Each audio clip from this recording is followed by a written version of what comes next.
Hi guys, and welcome back to the hot seat. We're going to jump right in and get to our first guest. She's a person who has so many talents in front and behind the camera. We're going to find out in front because she's probably going to be really great at talking about everything that she's doing and very intellectual in what she does. She's prominent in photography and film and also has a little culinary art side to her as made it her business. So everyone, please welcome Ms. Amber Starr. Thank you so much for coming. It is a pleasure to meet you. Please sit. You're our first guest today on the hot seat, and I cannot wait to get to know more about you. I'm so glad that you're here today. It's an honor. Thank you so much. So, on your website, you have a lot of things going on. First, it's a great photo of you. Thanks. Like, it's obvious that she's holding camera, she's a photographer, and she's obviously great at what she does.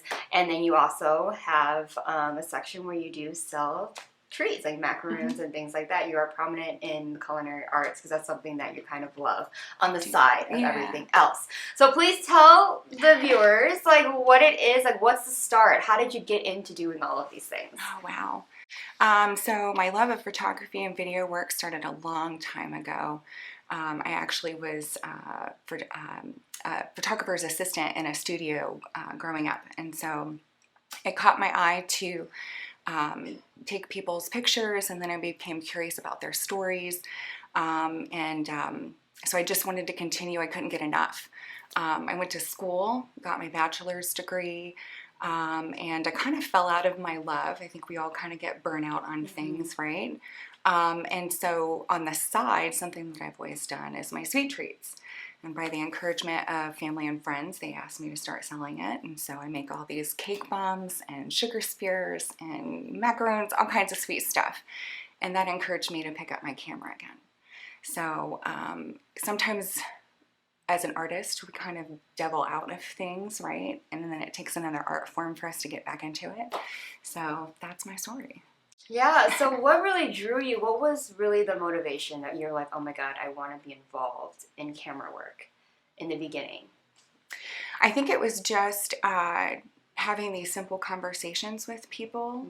I feel that God has blessed me with 2 ears and 2 eyes, right? And I'm really good at listening to people. And so I've always had this gift of having these conversations and pulling the best information out of people. And because of that, it just drew me to small businesses or people who are starting in their crafts, learning more about themselves and getting the best information so that they can talk about themselves the best way. Yeah, I noticed when you write about, kind of a short biography on your page, you talk about learning about people and their stories, just kind of like how I do here, but you bring it out in a way that you showcase it on camera.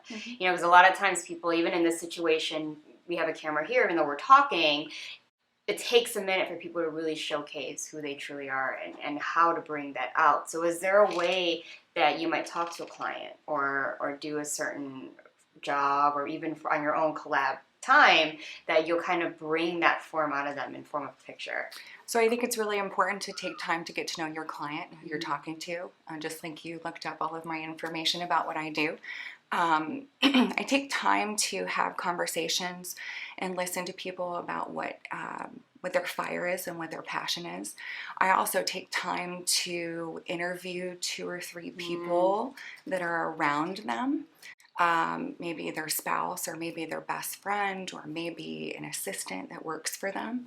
And I ask them a series of questions that kind of give me insight about a person that they don't really see. Yeah. Because there's lots of different perspectives that we have about ourselves, right? And we can't always see them.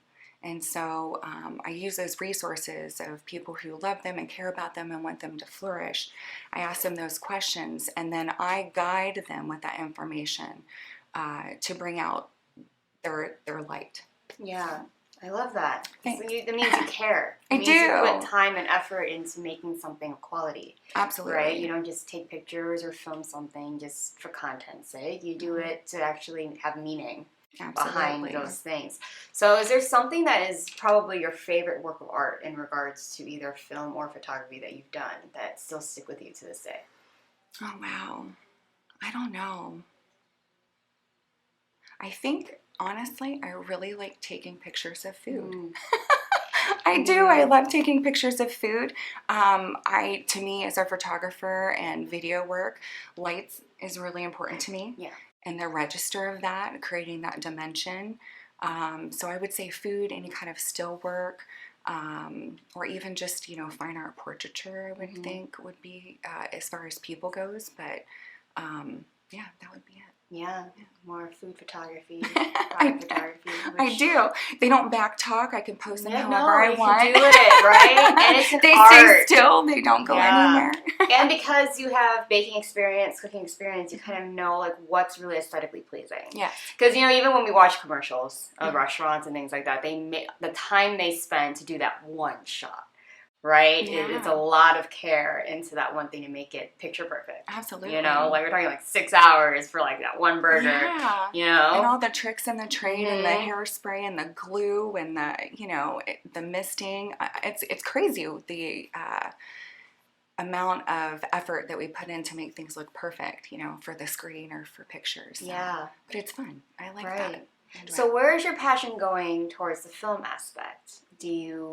Are you more commercial? Are you trying to get more into like literal movies and things like that? Or you just do a lot of B-roll?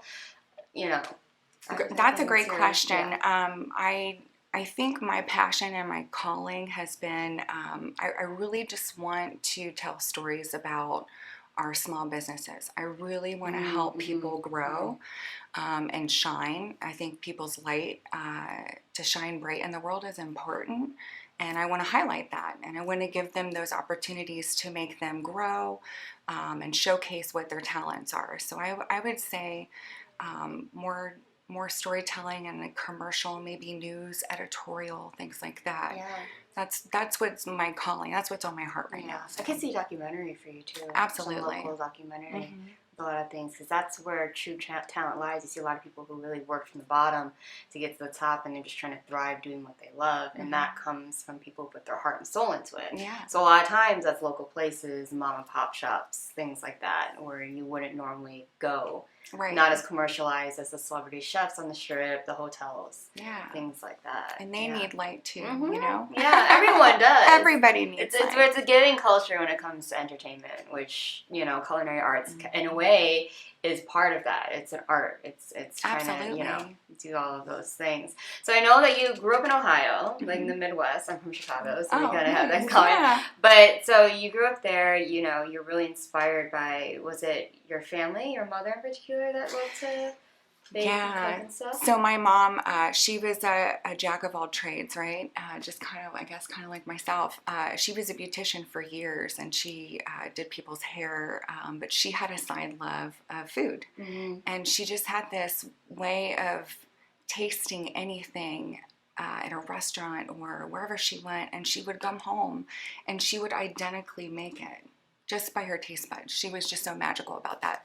And so I grew up in that cooking and getting in the kitchen and experimenting with things. And so that was something that I always grew up in and found love in. And so as I started with my chocolates and candies, that's really what I started making.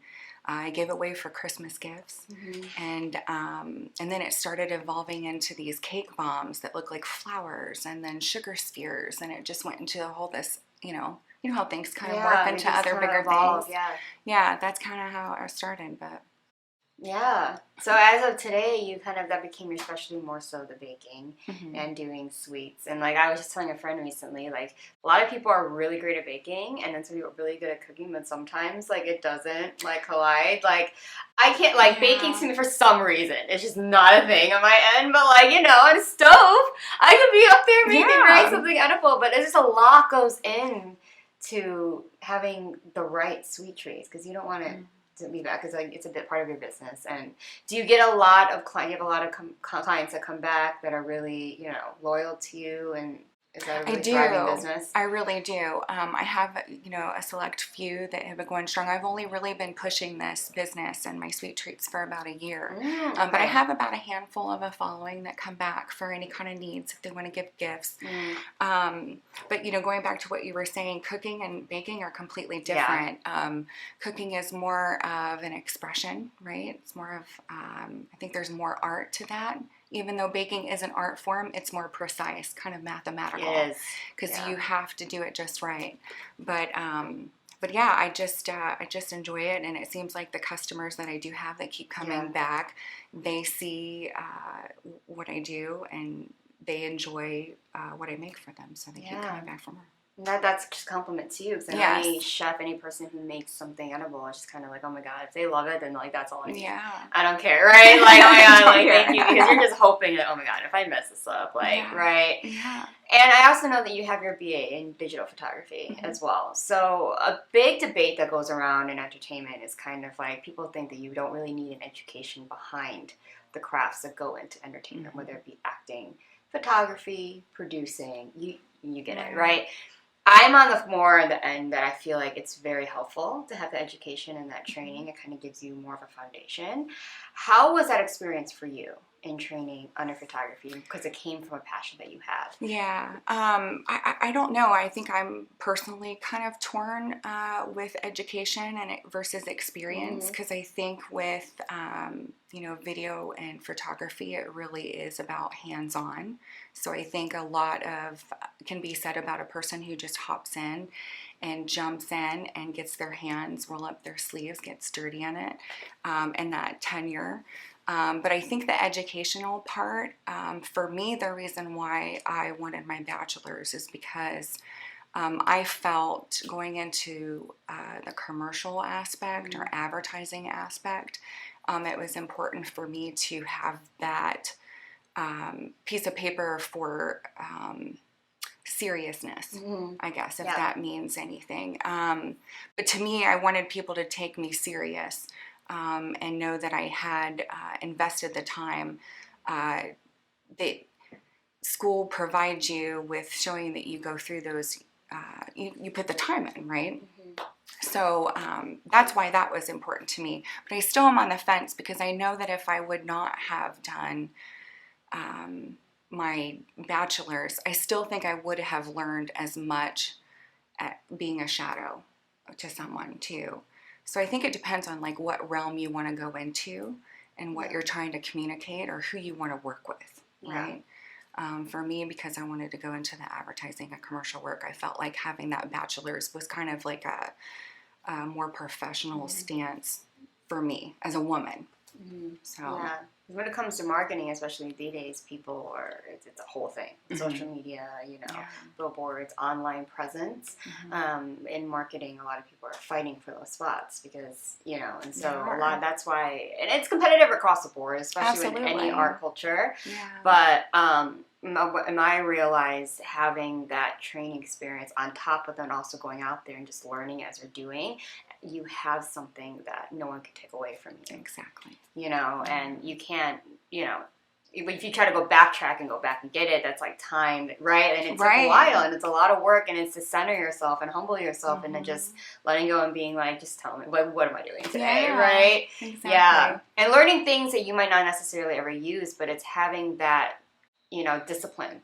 Like, okay, this is the assignment today. This is what I'm doing, and it's not maybe my passion when I want to end up doing photography, but you have that skill in the event a job does come to you. Correct. And says, hey, editorial, we're going to do something on ABCFG. You're like, all right, well, I know ABC, like, you know how to do that stepwise. No, exactly. You definitely hit it on the nail. I think it proves that you've had that experience and that dabble in different kind of areas to make you a multiverse tool, right? Because that's great to be... jack of all trades. Yeah, being a woman, you're like, hey, you gotta own it, right? And I hate to say this, just because I don't know, but I also felt that going into photo and video as a woman, I wasn't being taken as serious, learning on my own.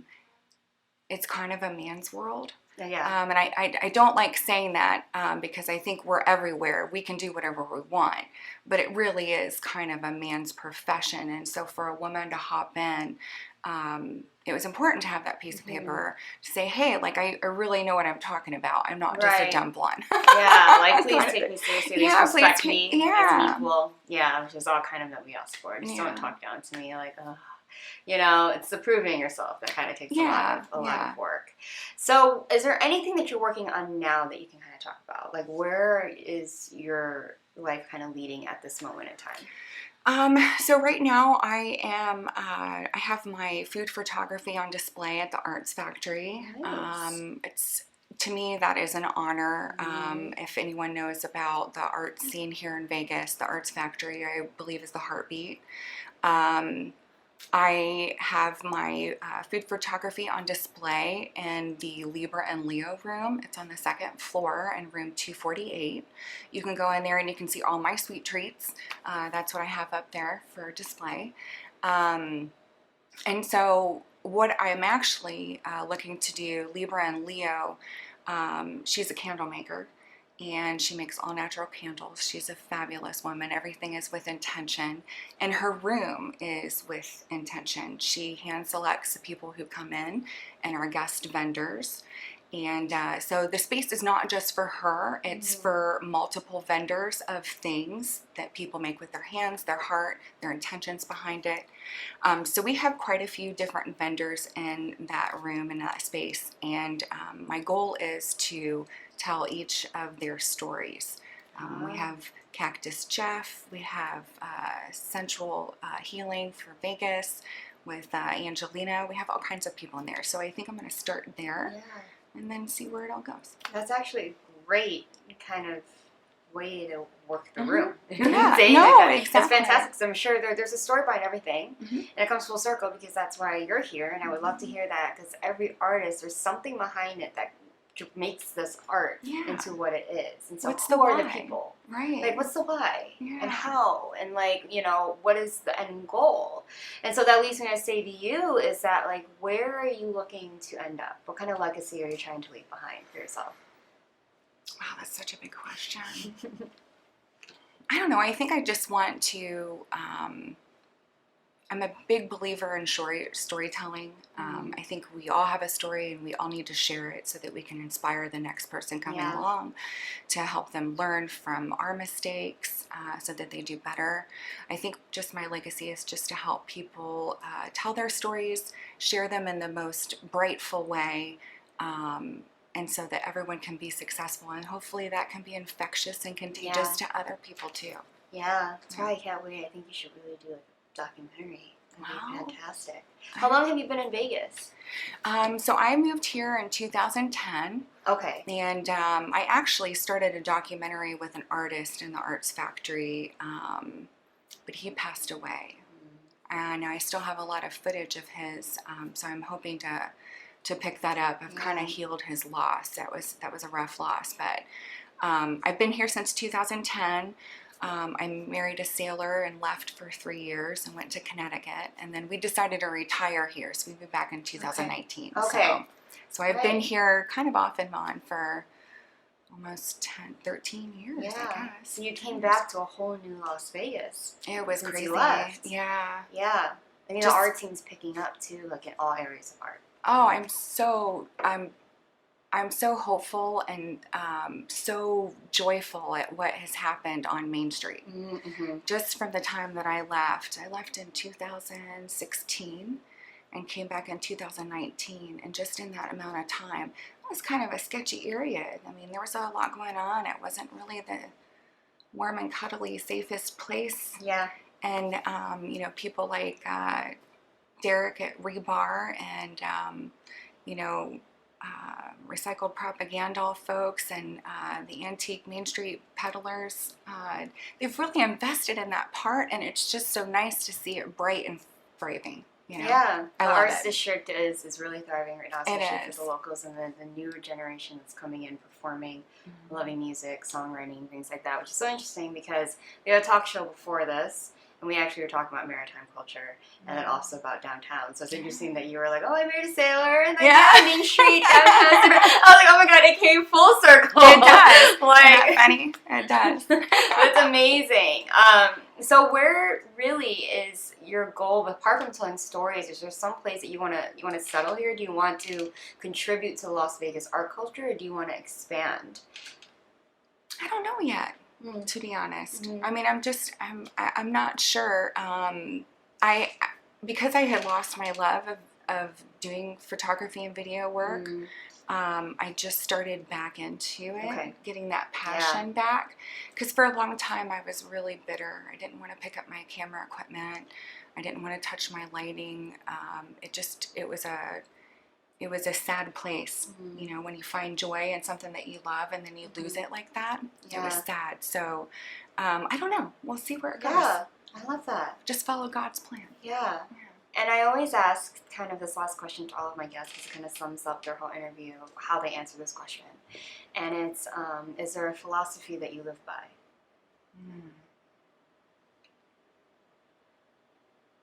I would just say live bright.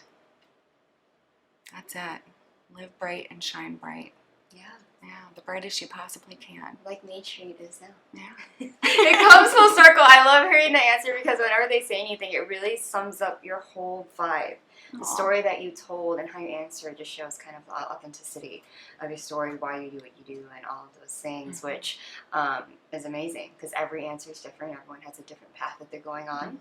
And what they say really matches up in the end with how they answer that question. And I love that because you're just kind of going with your heart. And the true artist, actually, is artists that kind of do those things. Now, where can people find you, whether to order kind of your sweet treats or to kind of maybe look at your photography or maybe even hire you as like client-wise? So I would just say pop on down to the Arts Factory. I'm always down there in the Libra and Leo room on the 2nd floor.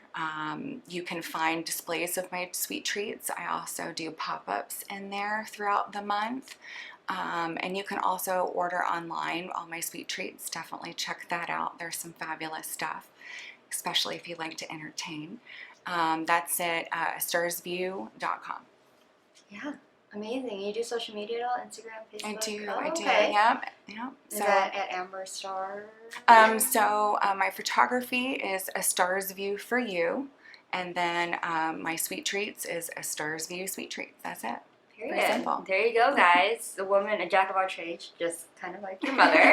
But we love it, though. In Vegas, the people here kind of, there's never one that just kind of does one thing. Yeah. It's a place where anyone can be accepted doing whatever they do and stick to their own vision. And you are the epitome of that. And we love to see it. I love your contribution to the Arts District. I think there's a lot of people that want to showcase what they do, whether it's painting, drawing, sketching, digital forms.